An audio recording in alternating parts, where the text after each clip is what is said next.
갈라디아서 4장. 하나님의 말씀 갈라디아서 4장 8절입니다. 갈라디아서 4장 8절.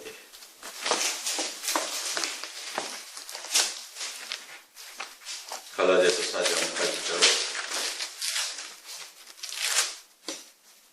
합독합니다. 그러나 너희가 그때에는 하나님을 알지 못하여 본질상 하나님이 아닌 자들에게 종노릇하였더니 이제는 너희가 하나님을 알 뿐만 아니라 더욱 이 하나님이 아신 바 되었거늘 어찌하여 다시 약하고 천박한 초등학문으로 돌아가서 다시 그들에게 종노릇하려 하느냐. 너희가 날과 달과 절기와 해를 삼가 지키니 내가 너희를 위하여 수고한 것이 헛될까 두려워하노라. 아멘. 할렐루야. 오늘 저녁 시간 옛사랑 예수동행과 예수님의 부활의 능력을 누리는 삶이라는 제목으로 우리 함께 은혜를 나눌까 합니다. 예수님을 믿는다는 것은 예수님의 죽으심과 부활을 믿는 것과 같습니다. 예수님이 죽으셨으므로 그 예수님이 죄가 없으므로 다시 부활하신 것이죠. 그래서 우리는 지금 부활주의를 지킵니다. 우리가 지금까지 그렇게 신앙생활을 해왔지만 부활주일이 되면 다 보면 우리는 부활에 초점을 맞추죠. 근데 오늘 성경을 지금 여러분들이 읽어드렸지만 이 절기의 신앙, 오전에 잠깐 말씀드렸죠. 절기의 신앙은 구약의 율법에서 나온 것입니다. 온전한 것이 못 돼요. 누가 오시기 전까지요? 예수님이 오시기 전까지 그분을 사모하며 그분을 기다리며 유월절도 지키고 초막절도 지키고 다 절기를 때에 따라 지켰으며 안식일을 또 그 날을 기억해서 그날에 지키는 것이 중요했으며 또한 성전에서 예배드리는 것이 굉장히 중요했습니다. 예수 그리스도 오시기 전까지는. 그러나 오늘 지금 본문에 저는 읽었던 것처럼 그러나 너희가 그때에는 하나님을 알지 못하여 본질상 하나님이 아닌 자들에게 종노릇하였더니 이제는 너희가 하나님을 알 뿐만 아니라 더욱 이 하나님이 아신 바 되었거늘 어찌하여 다시 약하고 천박한 초등학문으로 돌아가서 다시 그들에게 종노릇하려 하느냐. 너희가 날과 달과 절기와 해를 삼가 지키니 내가 너희를 위하여 수고한 것이 헛될까 두려워하노라. 절기의 신앙은 하나님이 기뻐하는 신앙이 아닙니다. 예수 그리스도께서 오신 그 이후에는 매일매일이 부활이요 매일매일이 주일이요 할렐루야. 그분이 우리와 영원히 함께 하시는 실체가 오셨다라는 것이죠. 이거는 굉장히 중요한 말씀이에요. 정말 이게 중요한 말씀이에요. 얽매이지 말아라는 거예요. 여기 얽매이지 말라는 거죠. 근데 벌써 이 법은 율법은 벌써 예수 그리스도로 말미암아 마침이 되어버렸는데 지금도 율법에 매여 있어요. 유대인들도 매여 있고 지금 우리도 지금 그렇게 하고 있는 거죠. 부활절의 절기신앙이 왜 위험하냐 하면 절기신앙 그들이 1년에 한 번 6월절날 와가지고 우리 잘못해서 양 잡고 소 잡고 나서는 싹 까맣게 잊어버려요. 다 잊어버리고 사는 거예요. 이게 아닐 것 같은데 그렇지 않아요. 스승의 날을 하고 어버이날을 하고 그러면 그날을 기점으로 날마다 부모를 이게 돼야 되는데 우리 인간의 본성이 그렇지 못하다는 거죠. 그래서 안식일을 기억하여 지키라고 하나님이 계명을 주신 것은 날마다 주님을 생각하며 그날을 기억하라는 의미인데 그들은 싹 잊어버리고 언제만 그 안식일도 제대로 지키지 못해서 자기의 뜻대로 방법대로 지켰다라는 것이죠. 그러니까 절기의 신앙은 자기의 방법대로 섬기는 거예요. 그래서 그 날만 중요시하고 나머지는 다 자기의 욕심을 따라 살아가는 날들이 되어지는데 이제는 그것에서 벗어나서 실체이신 예수님이 왔기 때문에 그 부활하신 왜 예수님이 부활하셨을까요? 우리와 함께 하기 위해서요. 동행하기 위해서요. 근데 우리는 부활을 외치면서 예수님이 내 마음에서 항상 함께 교제하고 살아계시고 계시하고 계시고 말씀하고 계신 것을 인정하지 않으려고 그러고요. 그 삶에 별로 적용이 안 돼요. 그러고 나서 뭘 한다고요? 절기는 지킨다. 그래서 부활절날 내가 부활 찬양을 하고 부활 음식을 하고 부활때 와서 앞에 강단에 꽃꽂이를 멋있게 하고 아주 해놓고 하면 이게 하나님 앞에 뭔가 되는 것 같은데 성경은 말씀하시기는 절기를 매이지 말라고 말씀. 그러면 하지 말라는 걸 한다라는 건 어떻게 된 거예요? 법을 어기는 거라니까요. 지금은 절기의 신앙이 아니라 날마다 매일매일의 신앙이에요. 하루하루 하나님과 우리가 동행하며 오늘 하루 내가 부활의 예수님과 동행하고 사랑하고 교제하고 부활의 능력을 내가 갖고 있느냐가 중요한 건데 그게 초점이 가도록 그렇게 방향을 잡아줘야 되는데 그렇지 않아요. 지금도 똑같이 절기에 가운데 매여져 있고 내가 주의를 지켰습니다. 뭘 했습니다라는 생각을 갖고 있다라는 거예요. 그래서 부활절 날은 다른 날보다 어떻게 더 특별하게 꽃꽂이도 더 많이 하고 뭐 성가대도 더 멋있게 하고 많은 봉사를 하는데 본질이 그게 제대로 전달되느냐가 중요하죠. 부활 이전에 오늘 오전에 말씀드렸던 것처럼 너희가 뭐 해야 되리라? 죽어야 되리라. 죽는 게 없어요.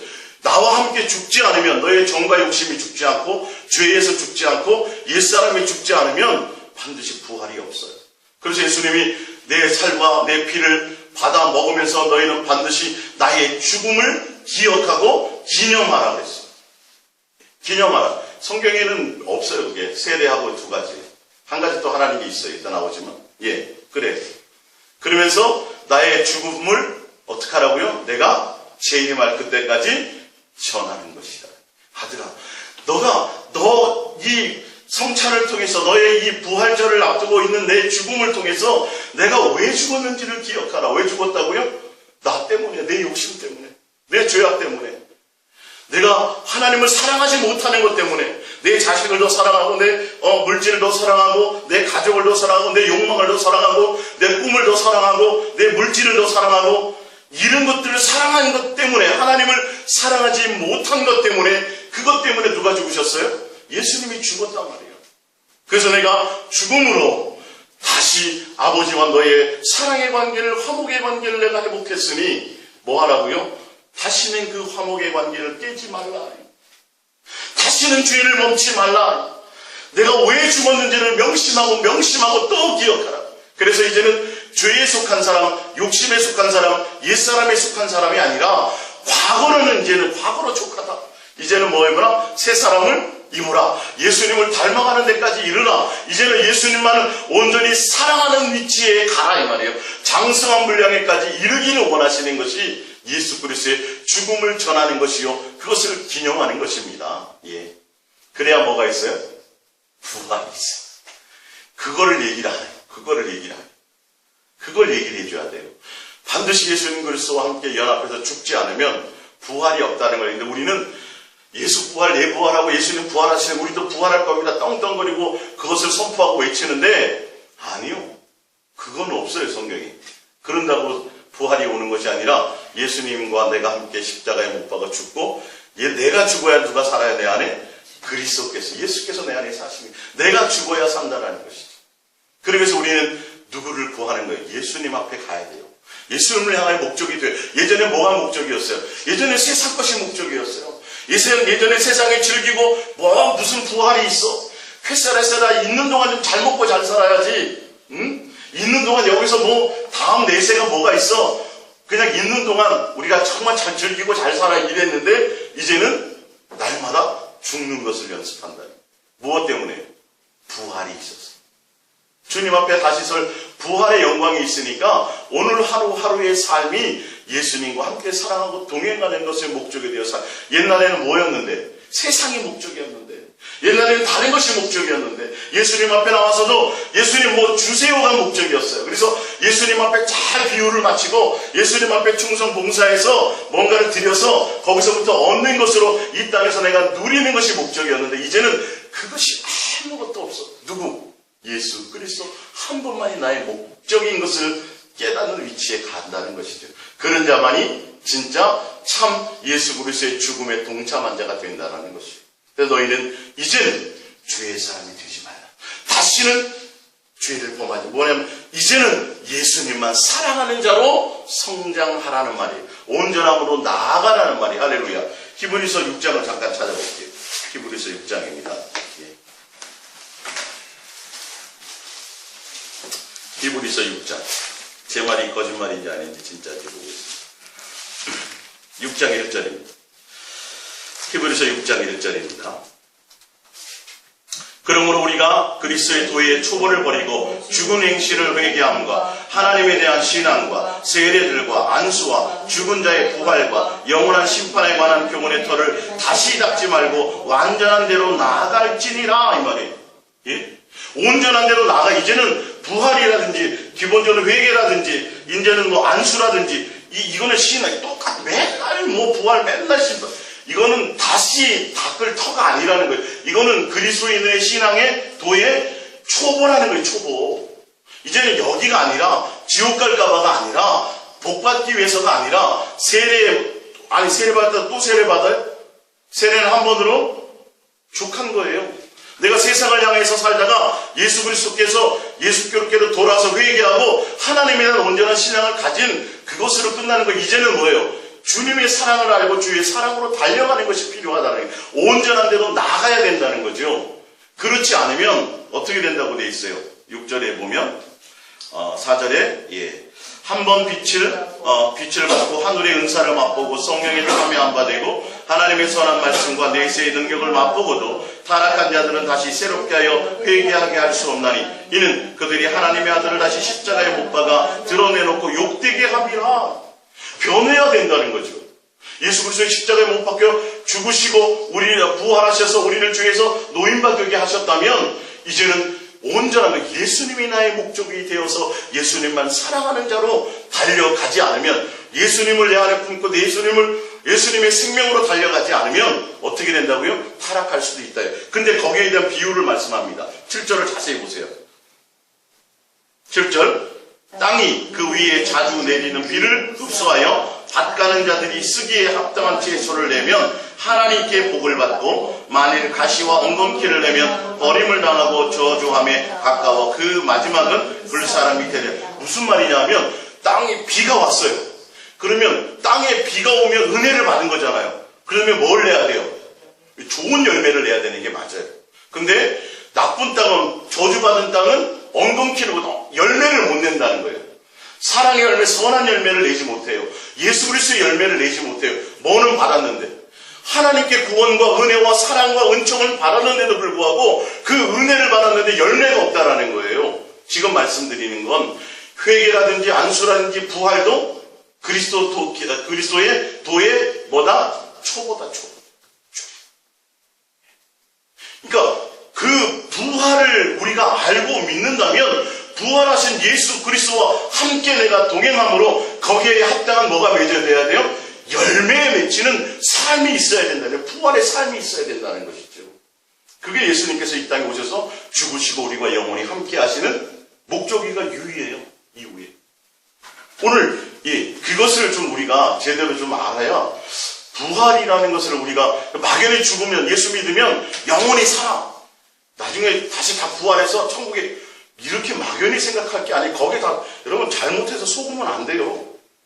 정확하게 성경을 통해서 여러분들이 좀 알고 가셔야 돼요. 예수님이 지금 뭘 말씀하시는지는 알고 가야 된다니까요. 그래서 믿으면 구원이고 회개하면 끝나고 이제는 다 부활되니까 이제 심판도 하나님 앞에 가면 하나님께서 다 용서하시니까 지금 그것으로 끝나는 게 아니라 너 타락할 수 있어. 이렇게 은혜를 받았으면 거기에 합당한 열매가 맺히지 않으면 안 되라고 지금 강력하게 사도 바울은 지금 강조하고 있는데, 우리는 맨날 옛날 그냥 어릴 적에 신앙하는 그 젖만 먹는 아이들, 딱딱한 음식 위에 보면 나오죠. 음식 딱딱한 걸 먹지는 못해요. 예수 그리스도로 만족하고 예수 그리스도를 사랑하며 예수 그리스도 자체가 목적이 되고 진실함과 깨끗함으로 예수님을 사랑하는 것이 삶의 목적이 되지를 못하고 있다는 거예요. 그렇게 되지 않으면 너는 뭐한다? 다른 열매를 맺겠다. 엉겅퀴를 맺는다. 또 세상으로 나가게 된다는 것을 말씀하고 있다는 것이죠. 우리가 성경을 통해서 좀 더 제대로 알아가기를 바랍니다. 자, 우리 프린트물을 잠깐 볼까요? 하나를 더 찾아볼게요. 죄송합니다. 골로새서 2장을 볼게요.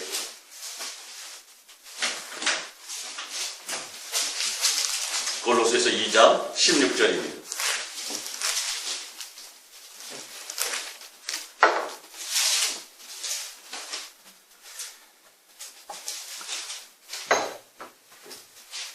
골로새서 2장 16절입니다.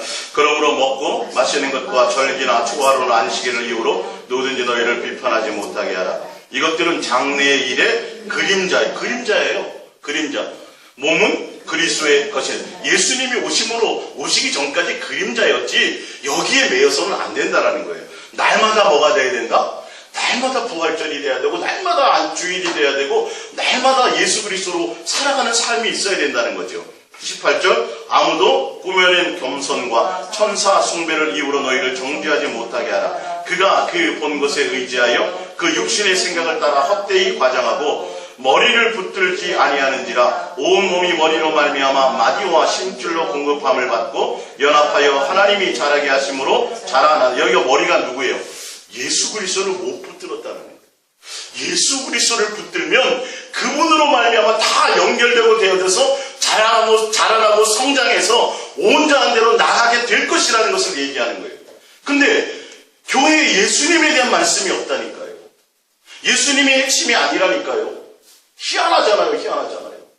부활을 얘기하면서도 부활한 능력과 부활한 결과만을 얘기하지 예수 그리스도께서 왜 죽으셨는지에 대한 부분이, 그리고 그것이 우리에게 어떻게 적용되는지에 대해서 생각하지 않는다면, 정말 예수님이 죽으신 이유와 목적을 내가 깨닫는다면, 그것이 살아있는 것을 깨닫는다면 우리 인생은 바뀌게 돼, 개과천선하게 돼 있어요. 근데 그대로 머물러 있잖아요. 우리가 지금도 예수님이 내 죄 때문에 죽은 것이 마음에 안 와닿는 사람들이 많다니까요. 그리고 이 땅에서 그냥 뭐 하나님 앞에 심판이 있겠어.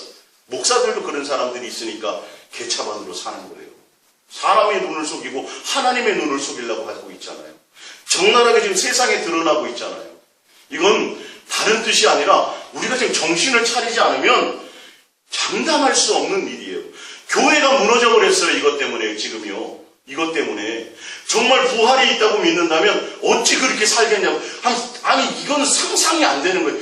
아니 도대체 강단에서 그렇게 많은 성도들 앞에서 그렇게 대단한 능력을 행하던 사람이 어찌 저런 일 때문에 저렇게 한순간에 타락하고 자살하는 사람이 있고, 예?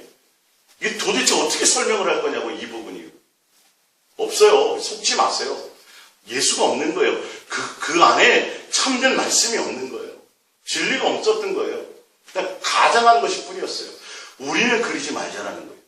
진짜 우리가 예수로 말미암아 죽은 자예요. 정말 예수님이 죽을 때 내가 함께 나 때문에 죽었다는 것만 제대로 깨달아도 절대 내가 똑같은 죄를 범하지 않아요. 또 예수님을 십자가에 못 박으려고 하지 않아요. 근데 회개하면 된다. 예수님도 가늠한 여인을 용서했는데 내가 목사님 내가 가늠한 거 왜 당신들이 정죄하냐, 이렇게 떳떳하게 얘기하는, 뭐 그럴 수도 있겠죠. 그러나 우리는 그런 걸 떠나서 내 안에 예수가 없으면 이게 성경을 함부로 내가 해석하고 잘못 가게 된다는 것입니다. 자, 20절 너희가 세상의 초등학문에서 그리스도와 함께 죽었거든 어쩌여 세상에 사는 것과 같이 규례에 순종하느냐. 곧 붙잡지도 말고 맛보지도 말고 만지지도 말라 하는 것이니 이 모든 것은 한때 쓰이고 없어지리라. 사람의 명령과 가르침을 따르느냐. 이런 것들은 자의적 숭배와 겸손과 몸을 괴롭게 하는 데는 지혜 있는 모양이나 오직 육체를 따르는 것을 금하는 데는 조금도 유익이 없느니라. 그러므로 너희가 그리스도와 함께 다시 살리심을 받았으면 위의 것을 찾으라. 그리스도께 하나님 우편에 앉아. 이거 예수 그리스도에게 목적을 두라고 얘기하는 거예요. 너희는 그거는 구약에, 그거는 예수님이 오시기 전에, 실체가 오시기 전에 그냥 그리고 따르지도 말라고 얘기한 건데 지금도 어디에 매여 있어요? 절기에 매여 있다고요. 만들어가지고 자기 멋대로 지금 하나님 섬기는 거예요. 거기에 같이. 근데 이 법은 옛날 법이에요, 지금 법이에요? 옛날 법이에요. 지금 신법이 왔다고. 신법이 뭐예요? 예수 그리스도 그분과 내가 함께 누리는 거예요. 예? 왜 예수님이 벌써 2000년 전에 다시 살아나셨는데 왜 다시 죽였다가 왜 오늘 다시 살리냐고, 또 살리냐고요. 그분은 벌써 살아나셔서 우리와 함께 하고 계신데 왜 엉뚱한 절기에 매게 만드냐고요. 오늘뿐만이 아니라 그 2000년 이후로부터 지금까지 우리와 영원히 함께하고 계셨어요. 그 부활의 주님과 함께 교제하고 사귀는 것에 목적을 두라는 것이죠. 예. 자, 우리 프린트물로 볼게요. 제가 좀 더 구체적으로 그 부분을 설명하겠습니다. 부활의 하나님이라는 게 무엇인지. 마가복음 12장 18절입니다. 마가복음 12장 18절. 18절부터 이제 26절을 볼게요. 마가복음 12장 26절. 죽은 자가 살아난다는 것을 말할진대 너희가 모세의 책 중에 가시나무 떨기에 관한 글에 하나님께서 모세에게 이르시되 나는 아브라함의 하나님이요 이삭의 하나님이요 야곱의 하나님이로라 하신 말씀을 읽어보지 못하였느냐. 하나님은 죽은 자의 하나님이 아니요 산 자의 하나님이시라 너희가 크게 오해하였도다 하시니라. 그러면서 이 부분에 대한 설명을 제가 좀 더 쉽게, 이 부분이 이게 무슨 뜻인지, 이게 무슨 부활하고 무슨, 지금 부활에 대해서 말씀하시는 거예요, 예수님이요. 그러면서 예수님 하나님이 모세에게 나타나서 나는 아브라함의 이삭의 하나님 야곱의 하나님이라고 하신 말씀이 이게 부활에 대한 말씀이라는 거죠. 그 밑에 봅니다. 이는 하나님께서 이 사람들이 비록 수백 년 전에 죽었지만 아직도 살아있다고 모세에게 말씀하신 것이며 죽은 자도 살린다. 살리는 영이라는 뜻이며 밑에 거 옆에 거는 주석을 제가 그냥 써드린 겁니다. 그들은 비록 오래전에 죽었지만 그들은 여전히 살아있으며 약속을 지키는 하나님으로서 그들과 계속적으로 관계를 갖고 있다는 거예요. 하나님이 선택한 자, 하나님과 함께하는 자는 죽은 것 같지만 죽은 것이 아니다. 그게 뭐냐면 내가 살아있는 하나님이기 때문이라는 거. 할렐루야. 이게 부활이에요. 부활의 주예요. 하나님은 살리는 영이에요. 아담은 산 영이었고 예수 그리스도는 살리는 영이란 말이에요. 그게 마가복음에 벌써 모세에게 나타나서 시내산에서 가시나무 떨기에서 하나님이 하신 말씀이 그게 살아계신 하나님이란 뜻이 부활의 능력이요 죽으라는 것이다. 그분이 선택한 것은 아브라함이 그러니까 그 전에 죽었잖아요. 그러나 아브라함은 지금 죽은 것이 아니에요. 하나님이 다시 살리신다라는 거예요. 산자의 하나님이라는 거예요. 하나님은 죽은 자의 하나님이 아니에요. 하나님이 부르고 택한 자는 영원 끝날까지 나중에 내가 다시 살린다. 함께하고 있다라는 것을 말씀하고 있어요. 이해가 가십니까? 이게 부활의 능력이에요. 부활이라는 건 그냥 죽고 단순히 살아나는 정도가 아니라 하나님이 영원히 함께 하신다. 나는 알파와 오메가요 처음이요 끝이요 나는 영원히 동일하신 하나님이라 산자의 하나님이다. 주는 그리스도시요 살아계신 하나님의 아들입니다. 주는 그리스도시요 하나님의 우리와 함께 동행하러 오신 분이시요 살아계신 영원히 부활의 능력으로 우리와 함께하는 부활의 주가 되십니다. 우리를 살릴 하나님이라는 뜻을 갖고 있다니까요. 하나님이 살아계시다라는 건 그분이 우리를 영원히 살리신다는 거예요. 지금 성경이 그 뜻을 얘기하고 있어요. 히브리서 11장 5절을 잠깐 볼게요. 제가 그 부분에 같이 좀 풀어드려야 될 게 있습니다. 히브리서 11장 5절입니다.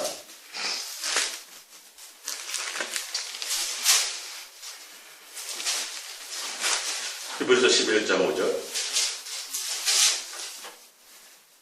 믿음으로 에녹은 죽음을 보지 않고 옮기었으니 하나님이 그를 옮기심으로 다시 보이지 아니하였느니라. 그는 옮기시기 전에 하나님을 기쁘시게 하는 자라는 증거를 받았노라. 근데 하나님을 기쁘시게 한다는 증거가 무엇이고 그것 무엇 때문에 에녹은 부활을 직접 경험한 거죠. 죽지도 않고 됐으니까. 6절. 믿음이 없이는 하나님을 기쁘시게 못하나니 하나님께 나아가는 자는 반드시 그가 여기 계시다라는 건 살아계시다는 뜻을 갖고 있어요. 원어예요.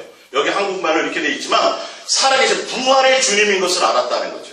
부활의 주 하나님은 살아계신 영원히 우리를 살리시고 우리와 함께 하시고 동행하시는 것과 또한 그가 자기를 찾는 자들에게 이 상은 누구냐면 하나님 자신. 여기서는 예수 그리스도를 얘기해요. 여기서 상이라는 것. 다시 말씀드립니다. 자, 계신과 그가 자기를 찾는 자들에게 상 주시는 힘을 믿어야 할지는 이거를 에녹은 뭐 했더라? 믿었더라. 지금 히브리서 11장은 누구에 대한 얘기예요? 믿음의 주요 온전케 하시는 예수 그리스도에 대한 부분이에요. 이 에녹이 누구를 찾았다고요? 예수 그리스도.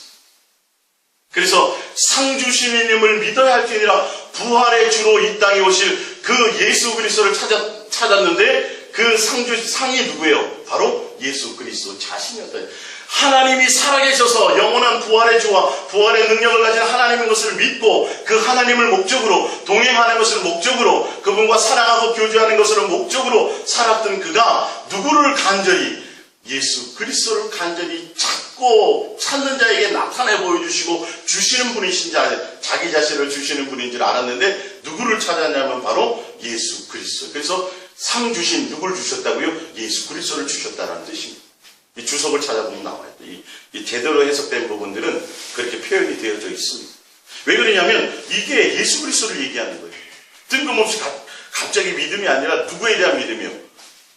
예수 그리스도에 대한. 그래서 이 에녹은 누구와 동행한 거예요? 예수 그리스도와 동행한 사람. 뒤에 나오겠지만 다윗은 누구의 뭘 보았어요? 누구의 부활을 보았어요? 예수 그리스도의 부활을 보고 그걸로 기뻐했던 사람이에요. 구약에 살았지만. 이거 여러분들 성경을 잘 넘나들 수 있어야 돼요. 성경은 다 그것을 증거하고 있다니까요. 그래서 부활이라는 살아계시다라는 건 내가 죽고 살아났다는 그 차원만이 아니라 내가 그분과 항상 영원히 함께 하고 있는 삶의 실제가 필요한 거예요. 실제가. 그러니까 에녹은 그것을 항상 갖고 있고 그것이 목적이었으니까 야 너는 죽음을 맛볼 필요가 없다. 인정을 받아버린 거예요. 예, 인정을 받아버린 거예요. 야 너는 내가 목적이어버렸네. 너는 하나님이 살아계신 하나님을 부활의 주요 생명의 주요 영생케 할 주라는 것을 너희가 알고 그리고 나와서 누구를 찾아요? 예수 그리스도를 찾았더니 그분을 받게 되더라. 그분을 모시게 되더라는 거예요. 그래서 부활의 주 예수 그리스도를 모심으로 그는 죽음을 맛보지 않고 그냥 옮겨져 버린 것이 그 뜻을 지금 얘기하고 있는 것입니다. 우리 코린토 데살로니가전서 5장을 봅니다. 예수님이 왜 부활하셨는지 봅니다. 위하여 죽으사 우리로 하여금 깨어있든지 자든지 자기와 함께 살게 하려 하셨습니다. 부활하신 이유가 죄에서 죽어서 우리를 죄 사하고 죄 씻어주신 이후에 다시 뭐하기 위해서 우리와 영원히 함께 그래서 임마누엘. 첫 번째는 무슨 이름이었어요? 예수라는 이름으로 오셨죠. 우리를 죄에서 구원하실 분. 오셔갖고 죄를 다 씻었어요. 그 밑에 또 임마누엘이죠. 그 이후에 우리와 영원히 함께 하신 이 부활의 능력이에요. 부활의 주와 함께하는 삶이에요. 이것을 누리게 하기 위해서 오셔서 죽으시고 우리와 영원히 세상 끝날까지 부활의 능력 가운데 동행하고 교제하고 살아가게 하기를 원하시는 이 비밀을 알아야 되는 거예요. 사실은요. 2000년 전에 죽고 부활하신 예수님을 찬양하고 그거 길이 즉 그게 아니라 내가 지금 부활하신 주 예수 그리스도와 실제로 동행하고 살아가는 삶의 능력을 누리고 있느냐 이게 초점이라니까요. 지금 이 시대는 이게. 마태복음 28장 18절입니다.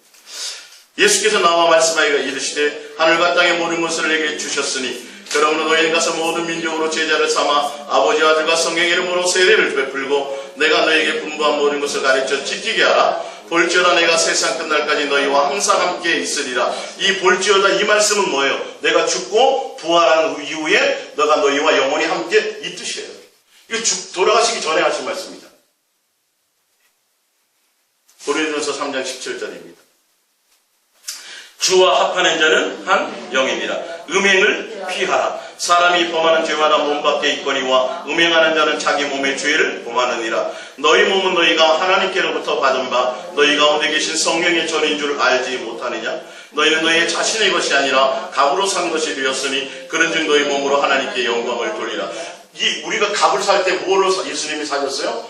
피 흘려서 죽어서 피 흘려서 우리를 사셨어요. 왜 사셨어요? 부활하신 이후에 우리를 성전 삼아서 우리와 함께 하시려. 이게 성경의 답이에요. 그러니까 너희는 하나님을 가까이 하고 이제는 너희의 몸으로 하나님께 영광을 돌리라는 건 너의 육신의 욕심을 따라 살아가지만 이제는 예수 그리스도께서 죽으심으로 너희를 죄의 값을 다 지불하고 샀기 때문에 너의 것이 아니야. 값 주고 샀기 때문에 왜 샀느냐 하면 그분이 부활하셔서 너희 안에 함께 하심으로 너희의 주인이 되어서 너희와 함께 동행하시기 위함이다. 이 말이 할렐루야. 그분과 사랑하고 사귀고 교제하는 삶 가운데 있게 하기를 원하는데 여전히 우리는 내 멋대로 살려고 한다면 부활의 주님과 관계가 없어요. 지금 그 말씀을 드리는 거예요. 오전부터 지금 이 말씀이. 너의 몸으로 하나님께 영광을 돌리라는 건 이 몸 가지고 열심히 일해가지고 뭐 금메달 떼고 부자 돼갖고 이 좋은 일하고 이것이 아니라 하나님의 뜻대로 하나님의 성전답게 주님이 너의 주인으로 너희를 사용하기에 불편함이 없도록 할렐루야. 예. 주님과 함께 동행하는 것에 목적을 두고 살아가는 거예요. 너의 욕심의 모든 것들을 죽이고 너는 죽었으니 너희 안에 이제 누가 살도록? 예수님만 살도록 할, 그게 하나님께 영광을 돌리라는 거죠. 요한계시록 3장 20절입니다. 볼지어다 내가 문 밖에 서서 두드리노니 누구든지 내 음성을 듣고 문을 열면 내가 그에게로 들어가 그와 더불어 먹고 그는 나와 더불어 먹으리라. 이게 이거예요. 이게 부활의, 죽기 전에요? 부활하신 이후에요? 부활하신 이후에요. 부활하신. 근데 아까 말씀드렸죠. 내가 죽어야 내 안에 예수님이 사시죠. 마찬가지예요. 여기도 순서가 있는데 내가 주님을 모셔 드려야 돼요. 내가 예수님께로 가야 되고 내가 예수님을 구해야 되고 내가 예수님 사랑합니다. 예수님만 의지합니다. 예수님은 나의 전부입니다. 예수님만 나의 사랑이요 예수님은 나의 구세주입니다라는 걸 고백해야 그때야 내 안에 주님이 오시는 거예요. 순서가 바뀌지 않아요. 그래서 내가 사랑을 고백하라는 거예요. 그게 부활의 주를 나의 속에 영접하는 거예요. 그래야 그 부활의 주님이 뭐 하시려고요? 내 안에 오셔서 나와 사랑하기를 원하시는 거예요. 이 성경이 처음부터 스토리가 다 이렇게 있다니까요. 이게 이걸 엉뚱하게 해석을 하니까 전혀 앞뒤만 여기서 신천지가 나오고 엉뚱한 것들이 나오는 거예요. 성경의 주제는 세상 사람도 알아요. 사랑이라는 것. 하나님이 사랑이시라는 건 누구나 다 잘 알아요. 근데 왜 결과가 사랑이 아니야? 결과가 사랑이 아니에요. 부활을 얘기하면서도 사랑하고는 관계가 없어. 십자가의 죽으심을 얘기하면서도 사랑에서 갈리는 거예요. 예수 그리스도의 십자가에서 죽으시는 그 죽음이 하나님이 우리를 향한 사랑이라고 깨닫는 자들은 뭘로 나가고요? 하나님을 사랑하는 데 전념해 나가고 종교적으로 그게 구원의 표라고만 생각하는 사람들은 종교적으로 일하고 사역하는 데로 나가버려요. 희한해요. 그게. 거기서 갈려버려요. 내가 주를 위해서 충성해서 뭘 해야 되겠고 이런 얘기를 하는 거예요. 그러나 하나님은 우리에게 요구하시는 것이 사랑이에요. 사랑을 깨달으면 이게 사랑이었구나. 내가 죄인 되고 원수 되었을 때 이게 아버지의 사랑이었구나. 그렇다면 내가 뭐해요? 이제는 나도 사랑하는데 전념해야지가 맞는 거예요. 이게. 근데 사랑으로 못 깨달아요. 뭘로 깨달아요? 구원으로만 깨닫는 거예요. 그러니까 구원 받았는데 예수님 와서 죽어서 내가 믿으면 구원 받는다고 돼 있는데 굳이 예수님하고 굳이 없어. 굳이 예수님하고 사랑을 고백할 일도 없고 그냥 나중에 그나마 상급이나 받으면 되고 그리고 해서 내 나름대로 열심히 충성하고 봉사하고 사역하는데 온 마음이 다 있어요. 예. 예수님은 분명히 원수 되었던 것을 화목하게 해서 그로 말미암아 이제는 뭐 하는 건데 사랑의 관계를 계속 누리기 위해서 우리 안에 오시기를 원하는데 이게 끊어진 거예요. 그리고 구원받았다고 얘기하는 거예요. 구원받을 거라고 생각하고 있고 나중에 가서 뭐 한다고요? 천국의 아름묵에서 왕 같은 제사장으로 떵떵거리고 열고를 누릴 거라고 생각하고 아니요. 그거 이전에 내가 진짜 예수 그리스도를 말미암아 죽고 죽은 자만이 예수 그리스도의 부활의 가치를 알고 그 예수님께 올인할 수 있는 자가 된다는 것이죠. 요한일서 1장 1절입니다.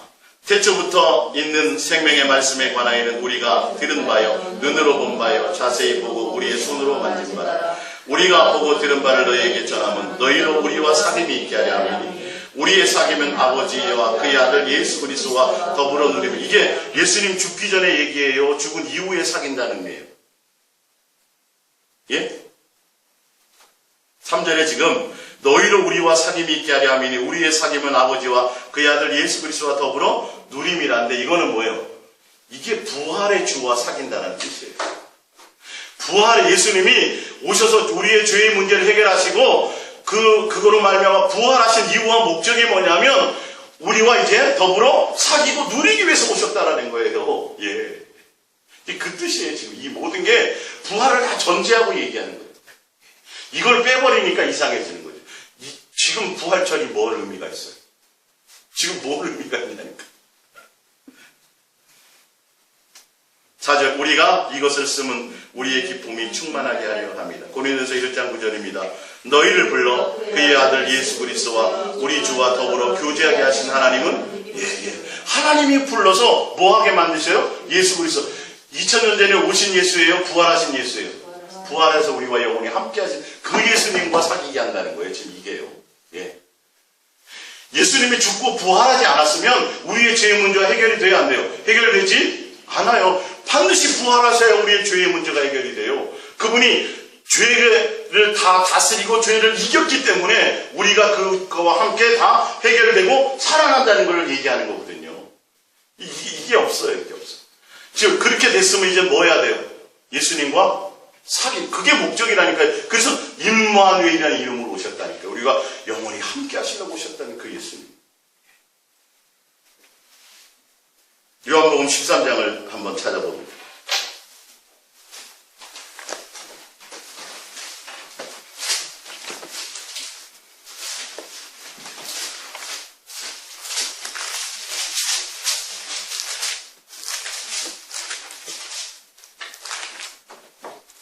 요한복음 13장 4절입니다. 자, 이거는 예수님이 성만찬 장면이요. 마태, 마가, 누가, 요한 4복음서에 다 나오는데요. 예수님이 잡히시기 전날 밤에 행적 중에서 그 행적을 가장 자세히 성만찬과 마가의 다락방에서 있었던 그것을 가장 자세히 설명한 것이 바로 요한복음인데, 희한하게도 요한복음에만 있는 내용이 있어요. 그게 뭐냐면 예수님의 제자들의 발을 씻기는 장면이에요. 식사하시는 중에 예수님이 제자들의 발을 씻기고 나서, 그리고 나서 뭐 하셨냐면 떡을 떼고 성만찬을 하셨어요. 그래서 오늘 성만찬한 내용은 제가 아까 고린도전서 오전에 말씀을 드렸고, 근데 희한하게 지금 그 예수님이 제자들에게 발을 씻기는 이 장면을 통해서 제가 여러분들에게 좀 설명하고자 하는 것이 있어요. 자, 봅니다. 4절, 저녁 잡수시던 자리에서 일어나 겉옷을 벗고 수건을 가져다가 허리에 두르시고 이에 대하여 물을 떠서 제자들의 발을 씻기시고 그 두르신 수건으로 닦기를 시작하여 시몬 베드로에게 이르시니 베드로가 이르되 주여 주께서 내 발을 씻으시나이까? 예수께서 대답하여 이르시되 내가 하는 것을 내가 지금은 알지 못하나 이후에는 알리라. 베드로가 이르되 내 발을 절대로 씻지 못하리이다. 예수께서 대답하시되 내가 너희를 씻어주지 아니하면 내가 나와 상관이 없느니라. 시몬 베드로가 이르되 주여 내 발뿐만 아니라 손과 머리도 씻어 주옵소서. 예수께서 이르시되 이미 목욕한 자는 발밖에 씻을 필요가 없느니라. 온몸이 깨끗하니라. 너희가 깨끗하다는 것 다는 아니니라 하시니 이는 자기를 팔자가 누구인지 아심이라. 그러므로 다는 깨끗하지 아니하다 하시니라. 그들의 발을 씻으신 후에 옷을 입으시고 다시 앉아 그들에게 이르시되 내가 너희에게 행한 것을 너희가 아느냐? 너희가 나를 선생이라 또는 주로 하니 너희의 말이 옳도다. 내가 그러하다. 내가 주와 또는 선생이 되어 너희 발을 씻었으니 너희도 서로 발을 씻어주는 것이 옳으니라. 내가 너희에게 행한 것 같이 너희도 행하게 하려 하여 오늘 보였노라. 이것 또한 예수님이 행하라고 말씀하셨어요. 예. 행하라고 하는 게 몇 가지 없어요. 요한복음에만 그 요 뒤에 이제 예수님이 이제 성만찬을 하면서 가룟 유다에게 떡을 주면서 이제 돌이킬 수 있는 기회를 주시는데 결론은 뛰쳐나가죠. 그리고 나서 예수님이 또 하시는 말씀이 있는데 잘 보세요. 그래서 여기서 사람들이 뭐라 그러냐면 이제 너희는 목욕했으니까 맨날 발을 씻어. 맨날 회개. 지금 회개를 말씀하시는 게 아니에요. 지금 잘 보세요, 이거. 예. 날마다 회개해야 된다는 얘기를 말씀하시는 내용이 아니에요. 잘 보세요. 예. 6절 시몬 베드로에게 이르되 베드로가 이르되 주여 주께서 내 발을 씻으시나이까? 예수께서 대답하여 이르시되 내가 하는 것을 내가 지금은 알지 못하나 이후에는 알리라. 7절에 보면 예수님이 이렇게 발을 씻기시는 뭔가 의미심장한 이유와 목적이 있다라는 거예요. 뭔가 말씀하고자 하는 것이 있다라는 거예요. 자, 8절 베드로가 이르되 내 발을 절대 씻지 못하리이다. 예수께서 대답하시되 내가 내 발을 씻어주지 아니하면 내가 나와 상관이 없느니라. 시몬 베드로가 이르되 주여 내 발뿐만 아니라 손과 머리도 씻어 주옵소서. 예수께서 이르시되 이미 목욕한 자는 발밖에 씻을 필요가 없느니라. 온몸이 깨끗하니라. 온몸이 깨끗한데 뭐 맨날 온몸이 깨끗한데 무슨 발을 씻어요. 근데 이게 날마다 회개하는 거라면 발을 누가 씻어야 돼요?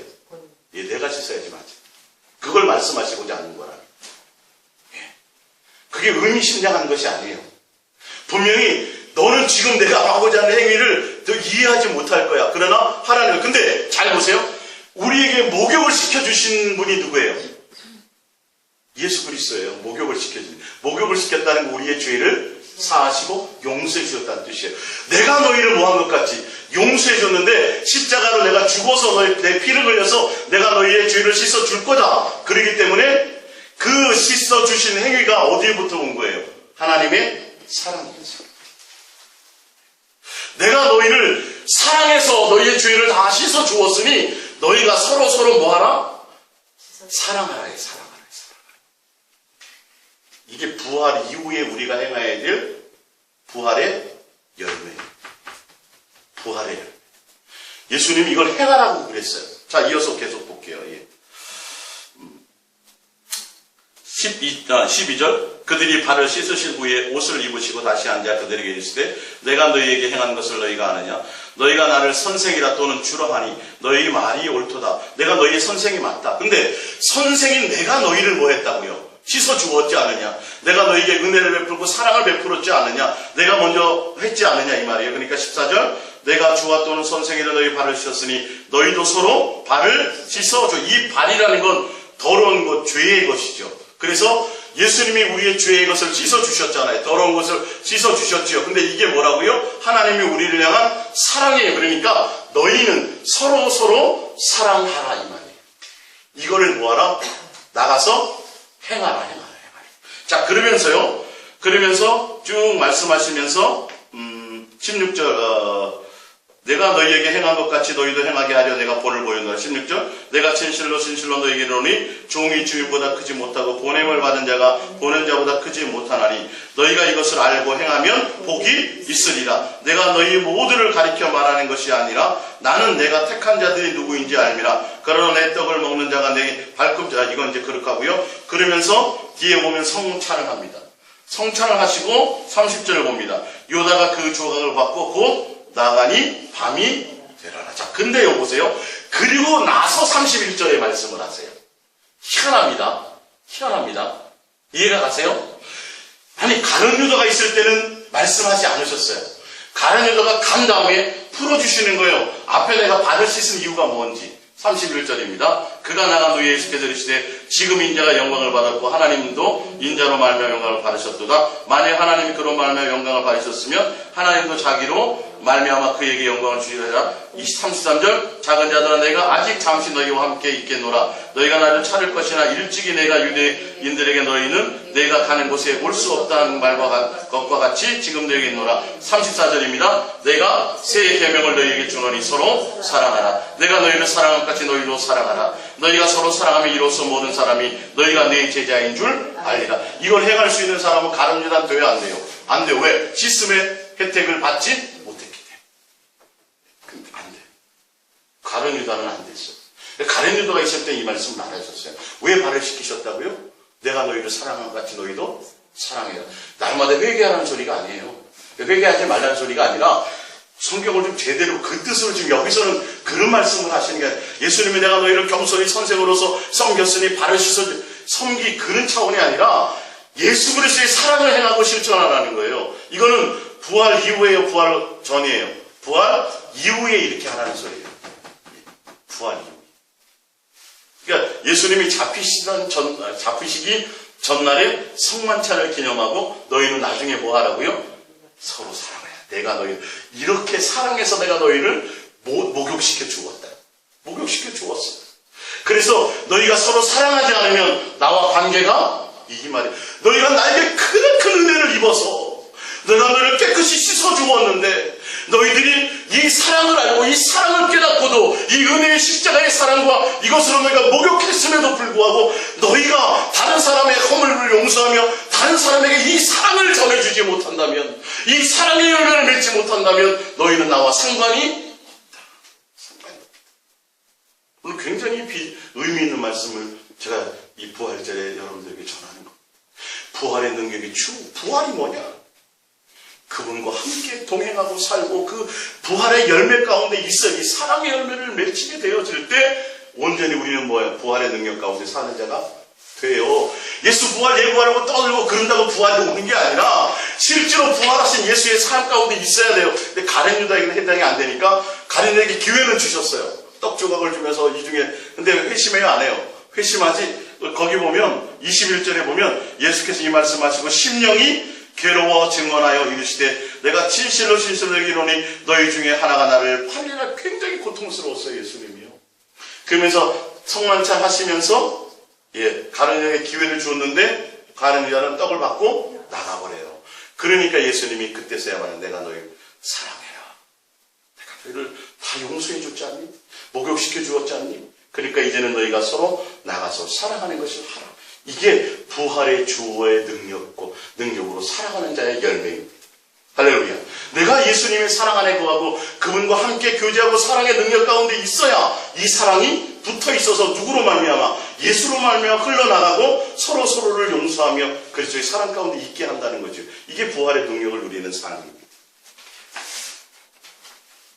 요한복음 13장 31절을 1장 31절하고 35절은 바로 부활의 증인다는 거죠. 자, 요한 1서 4장 12절입니다. 어느 때는 하나님을 본 사람이 없을 때 만일 우리가 서로 사랑하면 하나님이 우리 안에 거하시고 그의 사랑이 우리 안에 온전히 이루어지느니라. 그의 성령 우리에게 주심으로 우리가 그 안에 거하고 그가 우리 안에 거하시는 줄 아느니라. 이게 뭐예요? 부활의 주와 함께하는 열매예요. 이게 예수님께서 죽고 부활하셔서 그리스도의 영, 하나님의 영, 성령으로 우리 안에 오시고 함께 하실 때에 우리가 주님과 뭐예요? 부활의 주인 예수님과 하나가 되면서 삶과 교제 가운데 살게 된다는 것이 이게 요한서의 열매예요. 어떤 주님이요? 부활하신 주님. 부활하신 주님. 우리의 죄를 다 씻고 화목제물로 오셔서 그 모든 걸 이루시고 그러신 예수님이 인정하고 그 예수님을 영접하고 그 예수님과 함께 동행하게 될 때 우리가 하나님 안에 거하고 하나님의 사랑 안에 거하게 되며 그로 말미암아 사랑의 열매를 맺게 되는 자가 된다는 것이죠. 야고보서 4장 4절입니다. 시작. 가늠한 여자들아 세상과 헛된 것이 하나님과 원수됨을 알지 못하느냐. 그런즉 누구든지 세상과 벗이 되고자 하는 자는 스스로 하나님과 원수가 되는 것입니다. 너희는 하나님이 우리 속에 거하게 하신 성령이 시기하기까지 사모한다 하신 말씀을 헛된 줄로 생각하느냐. 성령이 왜 오셨어? 언제 오셨어요? 예수님이 죽고 부활하신 이후에요. 왜 오셨다고요? 우리와 뭐하기 위해서요? 사랑하기 위해서. 근데 예수님이 죽었습니다. 우리의 죄를 위해서 죽으시고요. 깨끗이 씻어주시고요. 우리 안에 다시 오셔서 우리와 사랑하기 위해서 오셨는데 우리가 또 뭐예요? 간음하면 성령님이 시기하신다고요. 상처받으신다고요. 부활의 능력이 뭐라고요? 부활의 능력으로 누리는 삶은 예수 그리스도 한 영을 이루어 예수 그리스도의 사랑 안에서 서로 교제하고 사랑하는 열매 가운데 있는 것입니다. 할렐루야. 이게 성경이 증거하고 있는 것이에요. 성경이 오셔서 하는 일이 뭐예요? 사랑하게 만드는 거예요. 사랑 안에 거하게 만드는 거예요. 그로 말미암아 간음하지 말라. 이제는 세상과 짝하지 말라. 그 옛날에 그래갖고 내 원수가 되었었거든. 그래서 예수님이 다 너의 죄를 씻어줘서 위해서 죽으시고 이제 부활하셔갖고 이제 너랑 뭐 하려고? 사랑하려고 왔는데 사랑하려고 우리 안에 거하고 계신데 또 뭐 하려고 그래요? 또 세상과 짝하려고 그래요. 이런 부활이 없어요. 그럼 부활의 주와 전혀 관계가 없는 짓이에요. 아무리 내가 부활 외쳐도요 전혀 의미가 없어요. 예수 부활, 내 부활 1000만 번 해보세요. 그 내가 부활의 능력이 내게 오나요? 실제로 내 안에 성령님이 오신 사랑하기 위해서 오시는 그 예수님과 내가 온전히 사랑하는 가운데 있어져야 된다는 거예요. 사랑 안에 거해야 주님이 나와 함께한 임마누엘 된다는 것이에요. 이 부분이요. 그래서 너희가 내 음성을 듣고 마음을 열면 예수님이 나 안에 오신다는 건 뭐예요? 내가 예수님을 불러요. 뭐예요? 사랑의 주를 부르는 거예요. 고백해봅니다. 예수님 사랑합니다. 그러면 내 안에 오시는 거예요. 사랑하기 위해서. 사랑의 주를 부르는 거예요. 사랑의 주를요. 이게 아주 성경은 구체적으로 설명하고 있는데 삼천포로 빠져서 문제죠. 이 부분들. 자, 로마서 5장 5절을 제가 현대어 성경으로 좀 쉽게 좀 구체적으로 풀었습니다. 한번 읽어봅니다. 하나님께서 우리에게 성령을 주시고 성령께서 하나님의 사랑을 우리 가슴 속에 채워주시는 까닭에 우리는 이 따뜻한 사랑을 어디서나 마음으로 느낄 수 있는 것입니다. 할렐루야. 성령님, 예수님이 우리 안에 임마누엘 하시고 그리스도 영으로 함께 오셨기 때문에 이제는 뭐 할 수 있어요? 하나님의 사랑 안에서 사랑을 느끼고 교제할 수 있도록 되어지게 됐다는 거예요. 다시 한번 읽어볼게요. 로마서 5장 5절. 하나님께서 우리에게 성령을 주시고 성령께서 하나님의 사랑을 우리 마음 가운데 채워주시는 까닭에 우리는 이 따뜻한 사랑을 어디서나 마음으로 느낄 수 있는 것입니다. 할렐루야. 이런 자들이 부활의 맛을 보는 거죠. 자, 밑에 고린도전서 15장 19절을 봅니다. 사도행전 24장, 요한복음 5장 밑에서 거기서 볼게요. 이를 놀랍게 여기지 말라. 무덤 속에 있는 자가 다 그의 음성을 들을 때가 오노니 선한 일을 행하는 자는 생명의 부활로, 악한 일을 행하는 자는 심판의 부활로. 선한 일이 뭐예요? 선한 일이 예수 그리스도의 부활의 능력이 주와 함께 사랑하고 교제하는 가운데 있는 자. 악한 부활은요, 악한 자의 부활은 자기 멋대로 자기 욕심대로 그냥 옛날 모습 그대로 살아가는 자들의 부활을 얘기하는 거예요. 사도행전 24장 15절입니다. 그들이 기다리는 바 하나님께 향한 소망을 나도 가졌으니 곧 의인과 악인의 부활이 있으리라 함이니라. 고린도전서 15장 19절입니다. 시작. 만일 그리스도 안에서 우리가 바라는 것이 다만 이 세상뿐이면 모든 사람 가운데 우리가 더욱 불쌍한 자이리라. 그러나 이제 그리스도께서 죽은 자 가운데서 다시 살아나사 잠자는 자들의 첫 열매가 되셨도다. 사망이 한 사람으로 말미암아 쓰니 죽은 자의 부활도 한 사람으로 말미암는도다. 아담 안에서 모든 사람이 죽은 것 같이 그리스도 안에서 모든 사람이 삶을 얻으리라. 그러나 각각 자기 차례로 되리니 먼저는 첫 열매 있는 그리스도요, 다음에는 그가 강림하실 때 그리스도에게 뭐한 자들이요? 속한 자들, 예수 그리스도와 함께 있는 자들. 예수 그리스도의 사람만이 반드시 부활에 참여할 수 있어요. 그 부활하신 주와 함께 교제하고 사랑하고 임마누엘이 돼서 그 사랑 안에 거하는 자, 예수 그리스도 안에 속하여 있는 자들을 구체적으로 지금 설명하고 있어요. 너희 안에 예수 그리스도에서 계신지 아닌지 너희는 뭐하라? 확증하라. 그렇지 않으면 너희는 버리운 자니라. 부활이 없다라는 거예요. 부활이 없다. 마지막으로 우리 한 장만 찾아보고 말씀을 마칩니다. 요한일서 5장입니다. 부활의 능력이 삶을 이기는 건 추상적인 것이 아니에요. 요한일서 5장 10절입니다. 요한일서 5장 10절.